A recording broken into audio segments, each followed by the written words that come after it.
2016 marks the 20th anniversary of Canada officially recognizing Black History Month. And just this year, Ontario followed suit, officially recognizing it and promising to formally designate it as an annual celebration. So how much has it accomplished and what's still to be done? Let us find out with Nikki Clark, president of the Ontario Black History Society, Sylvia Miracle, Executive Director of the Ontario Federation of Indigenous Friendship Centres, Supriya Dwivedi, a consultant with Crestview Strategy, and Andre Demise, co-host of the Canada Land Commons podcast. Hi, everyone. How are you? Hello. Hi. Good. As I mentioned, we're celebrating 20 years of Black History Month in Canada, by which I mean the feds adopted it 20 years ago. Ontario declared the province would officially adopt Black History Month as well. So that's where we are today in February of 2016. How did we get here? I want to read something to set it up. Here we go. African-American Carter G. Woodson conceived the idea of having a time set aside devoted to the African and African-American history that Blacks were learning on their own. He chose the week in February that contained the birth dates of two people he credited with bringing about the end of American slavery, President Abraham Lincoln and Black abolitionist Frederick Douglass, which he called Negro History Week in 1926. The celebration expanded and over time became known as Black History Month. In Canada, this idea was first celebrated in Toronto by railroad porters within the Black community by 1950. The porters had learned of it on their travels in the United States.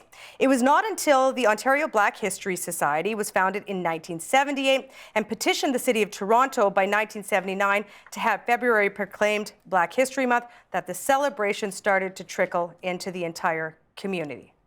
All right, Nikki, this started off in this country, in this city, in the late 70s. Takes another nearly 2 decades for Ottawa and the rest of the country to nationally recognize it. How did we get from 78, 79 to 95? Who was sort of advocating to make this a bigger recognized thing? Well, absolutely, the Ontario Black History Society, and also with the strong advocacy of Dr. Jane Augustine, who was behind the scenes in spearheading this.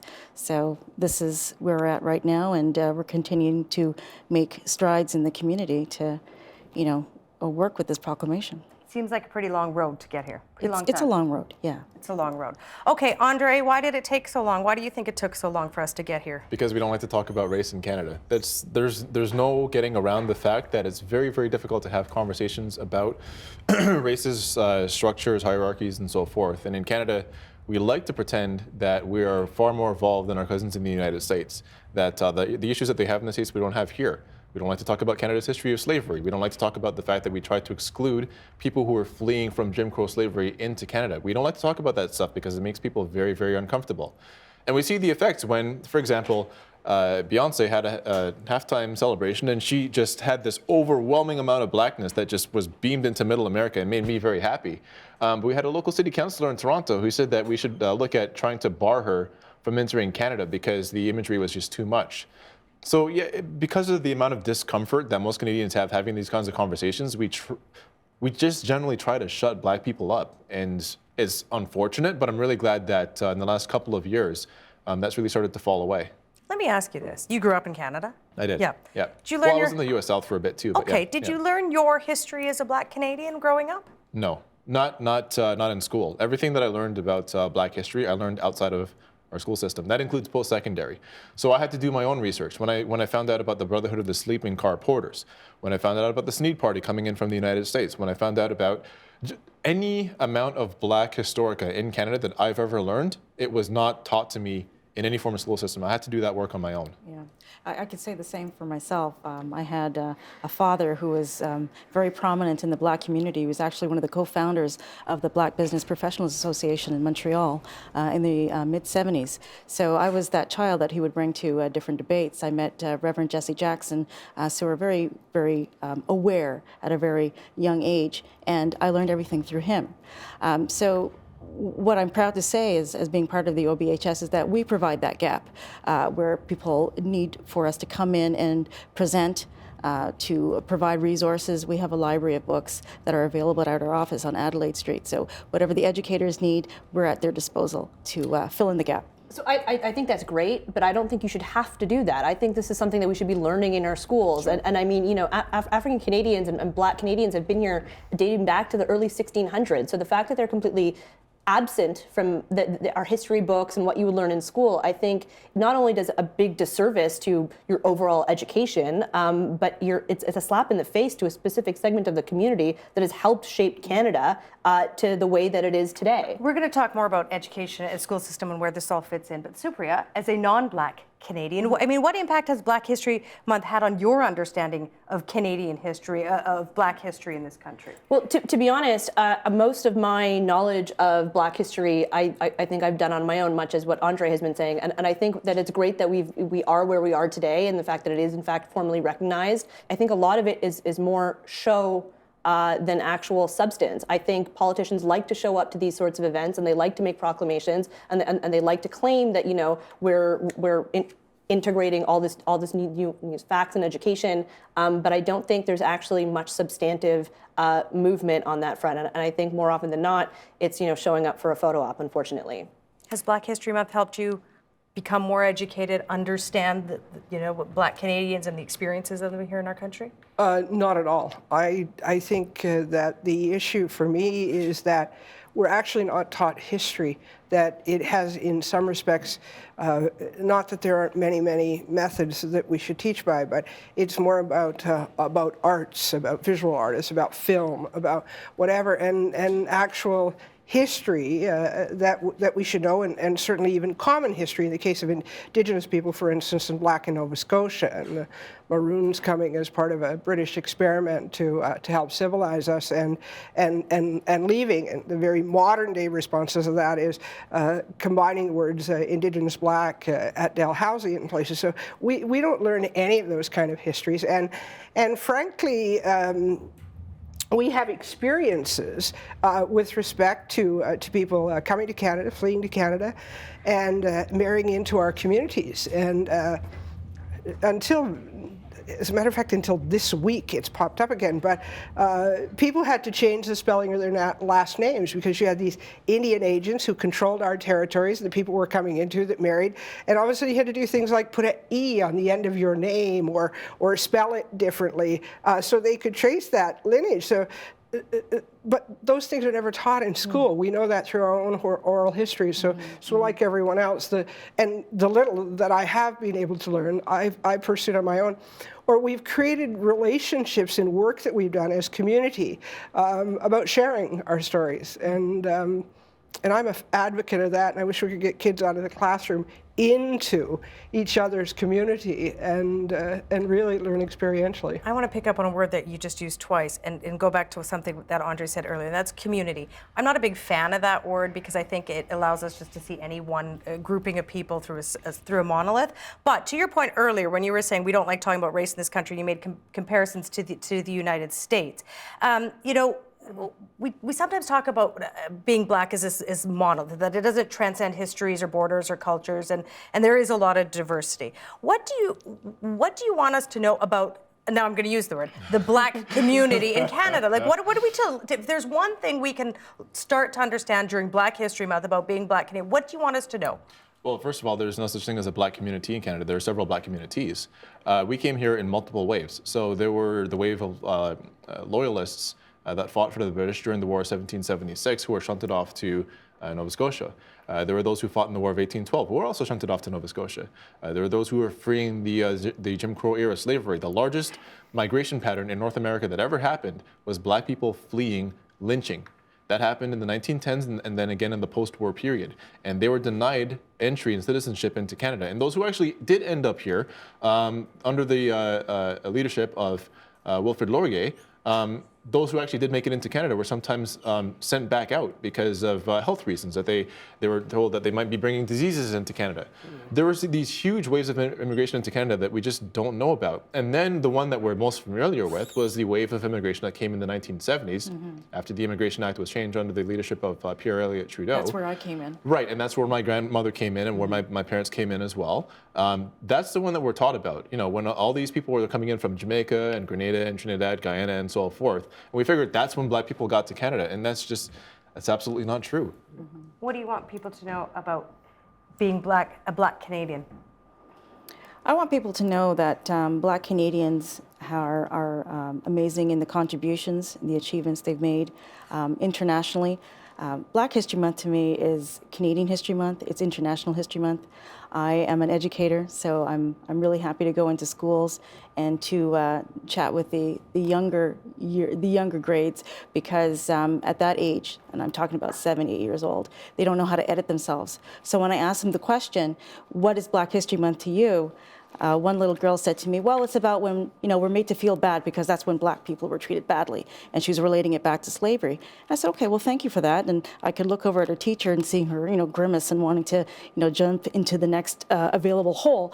But I said, "Okay, can you turn your eyes to the slide that I have beside you?" And I have a picture of a bowl of chips, just as an example. I said, "Well, do you like potato chips?" "Yes." This was invented by a black man. So what I do is I try to give it a positive spin. The contributions that the young children are able to relate to on a daily basis is because of a black invention. So this is what I'm trying to do my part. All right. I started the show talking about how, I think more Canadians know who Rosa Parks is than Viola Desmond. Who knows? Well, the thing is, people only started to learn who Viola Desmond is this year. And it's I credit a few people, one of which is a friend of mine, Rachel DeCoste, who has written in the Huffington Post, has been very vocal and very forceful about trying to talk about aspects of Canadian culture that tend to get erased. And she was very vocal about Viola Desmond. We talk about Canada as though we've never had a history of segregation. And of course, we didn't desegregate until the 1950s. The last segregated school in Canada wasn't even closed until 1982. In Dresden, Ontario, I believe this was back in '54, there was a couple of civil rights advocates, Bromley Armstrong and Ruth Lohr, along with Hugh Burnett as well. Bromley Armstrong, by the way, is still alive. He's 90 years old. He's still around, and we do not celebrate the fact that he marched his butt into a white restaurant and demanded to be served, and he was not served. And then because of that, he took the restaurant owner to court. This is after Canada had already passed a law saying that you have to serve people regardless of their skin color. But if you pass a law but then don't enforce it, it's the same as simply not having the law, period. And because of these civil rights heroes like Bromley Armstrong and Ruth Lohr and Hugh Burnett, I can walk into a restaurant and be served, but we don't talk about how that happened. Okay, and Viola Desmond, and Right. because many people won't be familiar with her. So I want to roll this. This is Historica Canada producing one of this Heritage Minutes of Nova Scotia's Viola Desmond. Let's take a look at this.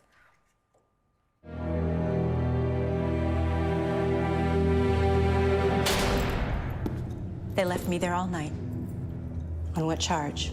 They said I didn't pay the theater tax, but it was really about color. Sister Desmond, appeal this conviction and your community will stand behind you.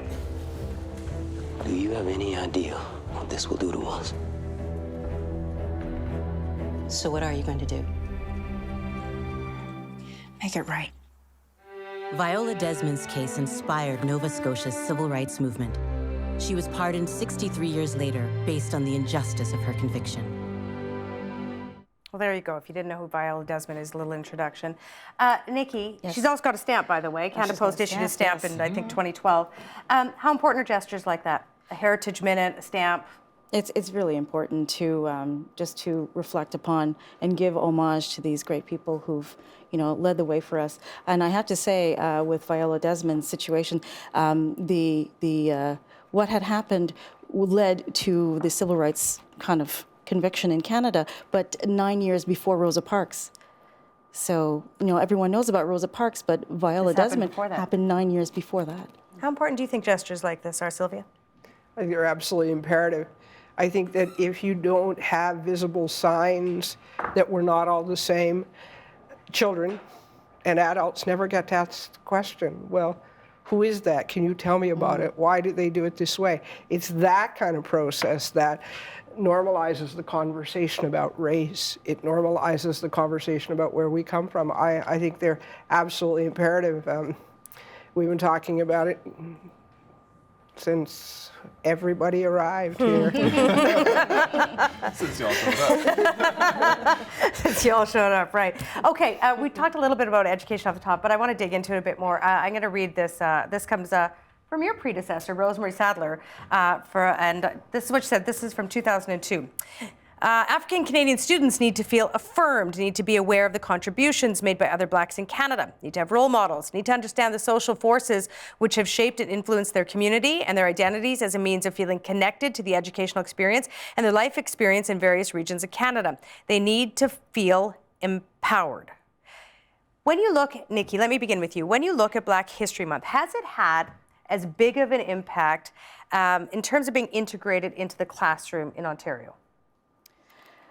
It's getting there, but there still needs to be a lot more work. And I just have to call upon people like myself who are interested in sharing their talent, giving their time, people who can provide resources and especially the funding so we can implement all this.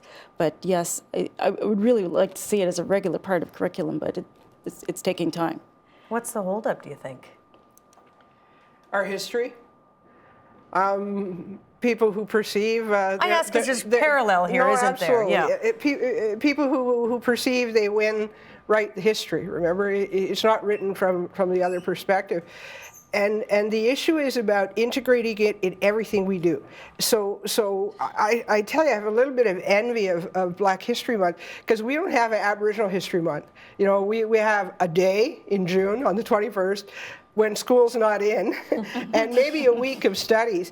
And it is about, in all of the things that we do, so it has to be about geography. It's got to be about math. It's got to be about political science. It's got to be about relationships, this multicultural discussion we're avoiding lately that should be rightly called racism. And when we don't do it, when we kind of set things on a pedestal, or we get to them, or teachers are not required in qualifications to actually take the course themselves, we're doing a long-term disservice, not just to our children, but to ourselves collectively and our futures. And they absolutely must be done, and they have to be pervasive. They can't be a set-aside or an add-on. Mm-hmm. Where are you on this, Supriya? Why do you think there's such a hang-up?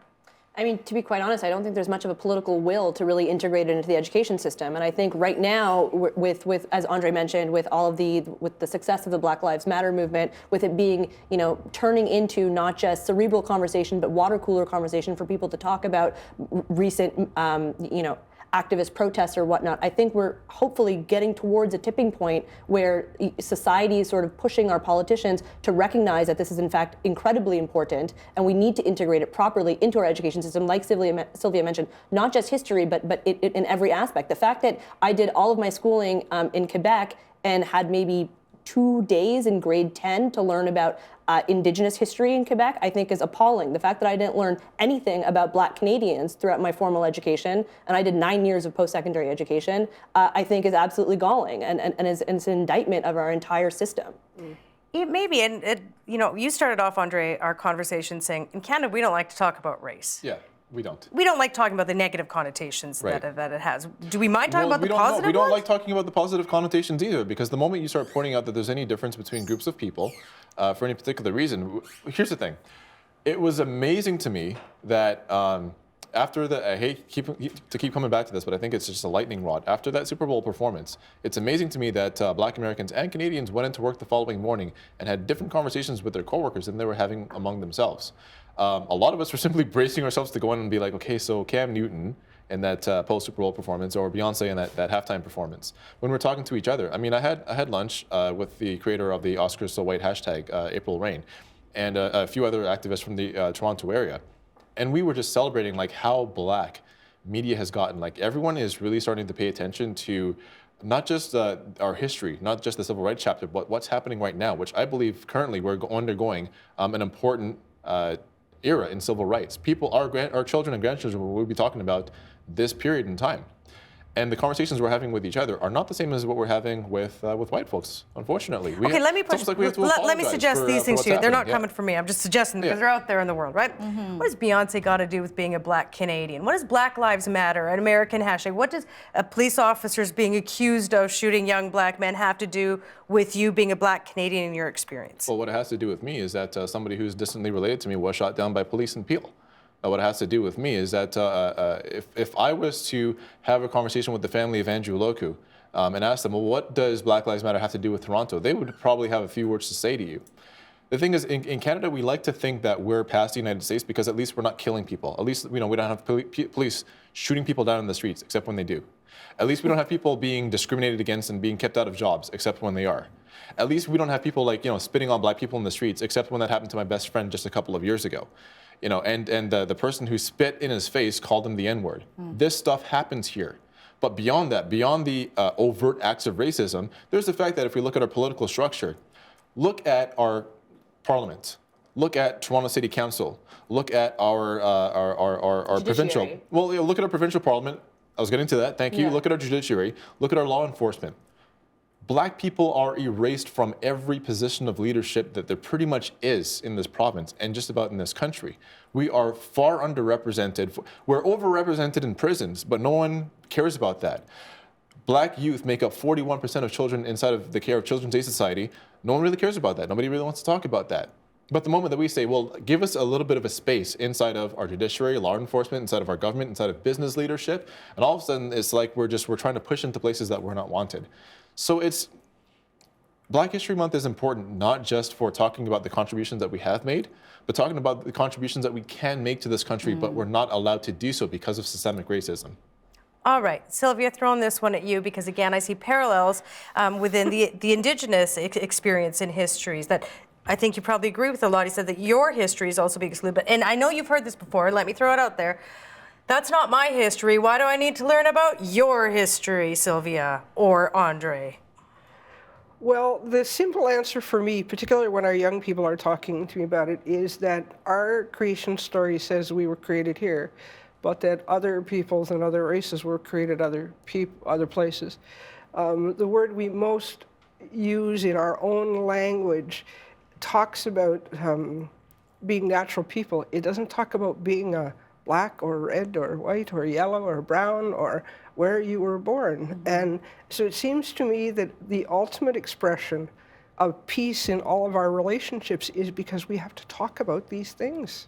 This is our shared history. This is our shared history. Our shared history, I agree. That's a much more polite route than I would have taken to answer Off that. you go, Supriya. I mean, well, to be honest, of course it's our history. How is it not our history? We're all Canadian, and whoever helped shape the country that we now live in and where we are is a part of that history, whether or not it's Indigenous or Black or white. And the fact that we only learn about Eurocentric, and in my case in Quebec, it's Québécois de souche, which is like pure. Pure land Quebecers is how we say it in French. I don't know what the translation is. Pure wool, I guess. Yeah. White. You can just say white. Yeah. I mean, it's very galling, and I mean, it's insulting, and it's offensive, and the fact that we still have to have these sorts of conversations in 2016, and we don't have properly integrated curriculum, I think we should all be ashamed, and we should all be. I'm glad we're having this conversation, but at the same time, it's like. Why do we have to have this conversation? One thing I just want to say is really, sorry. Well, go ahead, Andre, and then I'll come to Sylvia. Sure. Okay, when I was in school, I remember almost having to apologize from, I was just taking up a space in somewhere that I wasn't supposed to be because Black people and Africans didn't really contribute much to history. When I was young, I had no idea as to what Africa and Africans contributed to where we are right now. I did not know that the bulk of Western capitalism was built off the back of African slavery. I didn't know that. I didn't know about the history of African empires. I didn't know that the first exploration party into Canada included a Black person. I had no idea. What I did learn, though, this was from my classmates, was that in Africa we just had like mud and rocks and sticks that we built structures out of, and it's almost like we needed people to come into our country and bring us over here as slaves to civilize us. That's what I learned. That's what I grew up with, and I grew up with a little bit of self-hate because of that reason.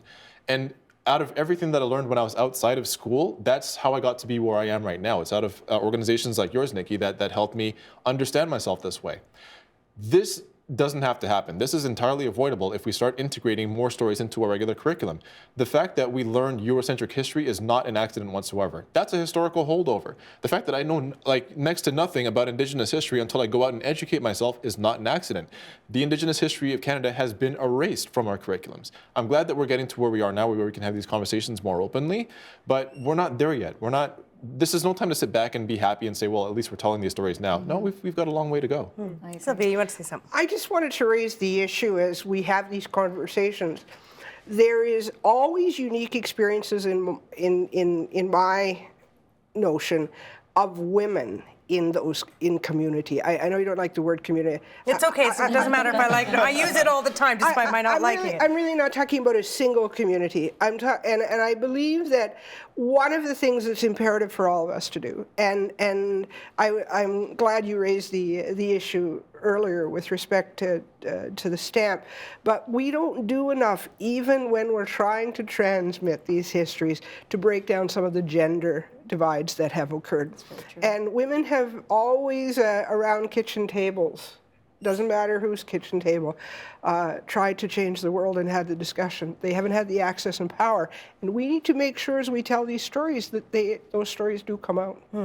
By the way, just so no one yells at me on Twitter, it's not that I don't like the word community. I feel that it allows everyone to be painted with the same brush then, right? Okay? Clear that up, okay? No hate mail, please, on that one anyway. Can I bring Go up ahead, something?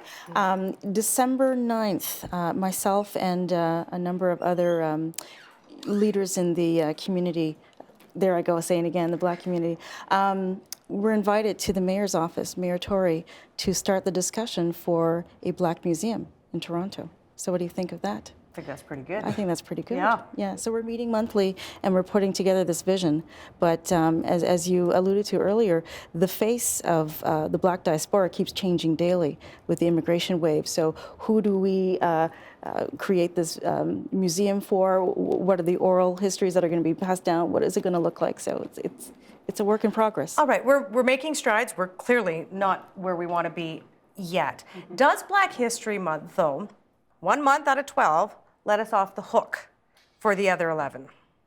I would like to see us get to the place where we don't need a Black History Month is the common refrain. That's actually not my refrain anymore. I used to think that. I used to think that, hey, let's actually teach history so well that we don't need a Black History Month. Now I'm starting to change my mind a little bit with everything that's been happening lately with the Black Lives Matter movement, with so many amazing Black leaders standing up. And by the way, just to your point, it actually does bear mentioning that the Black Lives Matter movement was started by queer Black women. Like that's a thing that we should understand. It's a point in time for us to make history, not just for us to reflect on history. I think the notion of Black pride has been so pressed out of Black people for so long, and I think it's now becoming acceptable for us to say, you know, I'm Black and I'm proud. That's becoming a thing again. The thing about Blackness that's hard for me to express, and I think hard for a lot of other people to express, almost everything that North America has, as far as its culture goes, was in some way, shape, or form drawn out of Blackness. Absolutely. If we talk about our music, if we talk about our pop culture, even our internet, I mean, Black people make Twitter awesome, don't we?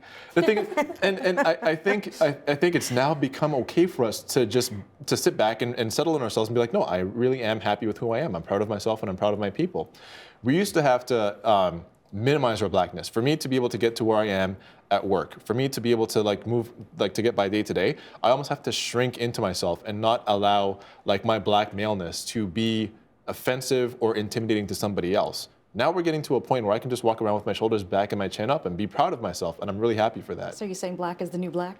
Black is the new Black, that's right. All right. What about this idea that we're letting, we do it for a month and then we all go on with our merry ways and don't pay any attention to this anymore? I'm all about celebration. I get it. I think there are safe ways for people to come together and have difficult conversations. So I believe it should permeate all of this education, all of this change in attitude should permeate everything we do. But I'm fine for a celebration, so do them all. Okay, Supriya. Yeah, I'm kind of in the same boat. But just to bring it back to your earlier point of it being 20 years since we've established Black History Month, how we've only really just seen the Viola Desmond heritage clip. So to me, it's like even that 1 month that we have, are we really doing it right? Are we really doing it to its full potential? Are we really, making it all that it could be? I don't think so. And I think there's so many Black stories out there that have yet to be told. And to your point earlier, Pia, when you mentioned about knowing about Rosa Parks or about Dr. King, we Canadians don't necessarily know our own history, and that's problematic. And some of that is understandable because so much of our media and our entertainment is in fact consumed, is American, and we learn via osmosis. But I think it's important to be able to highlight our own stories and our own Black Canadians, and I think we're on the right track, but we're not there yet. We have a role to play, we being the media. Given you have a degree in film and communications, your work in internet and television and radio, what is our role, the media's role in all of this? It's to pick up the stories, not ignore them, and to reflect what people are really saying. To get out there front line and to listen to these stories and share them. All right, I think it's February 11th. I don't have a calendar, but I think it's February 11th. February 11th. So I got 18 days. What should I learn 18 days left to get this blackness. 18. I'm being trite, but what do you want me to learn in 18 days? Give me some homework. Some homework. Yeah. What do you want me to learn during? Anderson Abbott's a really good person to learn about. He was Anderson Abbott. Yeah, first black physician. First black physician in Canada. And actually, I know I was just trashing the fact that we consume American media and stuff, but he was actually at Abraham Lincoln's deathbed, which is, you know, an interesting little fact. This is also true. Yeah, he was Abraham Lincoln's doctor. A couple of things. The Brotherhood of the Sleeping Car Porters, which was the first black union in North America. And it was out of work in conjunction with our brothers in the United States that was created. And the Black Construction Battalion, we actually had a role to play in World War I. And even though our army was segregated at the time, they were honored for the amount of valor and work ethic. But I guess I'm almost DNA incompatible with like trying to get little tidbits out of Black history just to celebrate individual people. I think one thing that we really ought to get out of this month is pride and knowledge of self. And the second thing is trying to create history, not just looking back at people and saying, hey, they were great and they had a huge contribution, but for Black people in North America to look at themselves and say, what can I contribute to this society? What story do I want to be told about me? What is my legacy? I think in the time that you have left in Black History Month is to uplift people who are trying to do the work right now and help them get to where they need to get to. Homework assigned. Thank you, all four of you. Great conversation. Appreciate it. Help TVO create a better world through the power of learning. Visit supporttvo.org and make a tax-deductible donation today.